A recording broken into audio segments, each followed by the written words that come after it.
tujifunze kutokana na mapito yetu.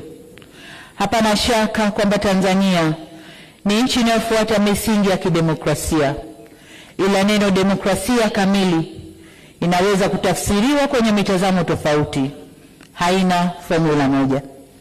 Kama taifa tunaendelea kujifunza na kujirekebisha. Hivyo basi sote kwa umoja wetu tunapaswa tuitumie fursa hii, tuendelee kujifunza, tujirekebishe na tukubaliane jinsi ya kuendesha nchi yetu kidemokrasia kwa kuzingatia tamaduni, mila na desturi zetu na sio za kuletewa. Kama tulivyoagizwa na ilani ya Chama cha Mapinduzi ya kipindi cha miaka mitano mwaka huu 2025 mpaka 30, moja ya hatua itakayotufikisha kwenye maelewano hayo ni marekebisho ya katiba yetu.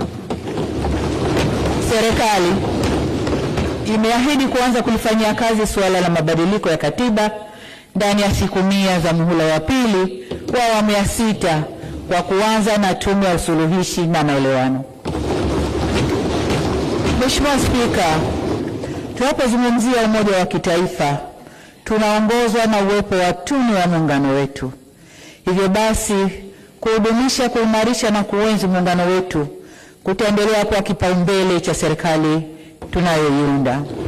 Tutaendelea kuchukua hatua madhubuti kuhakikisha tunatatua changamoto za muungano kila zinapojitokeza.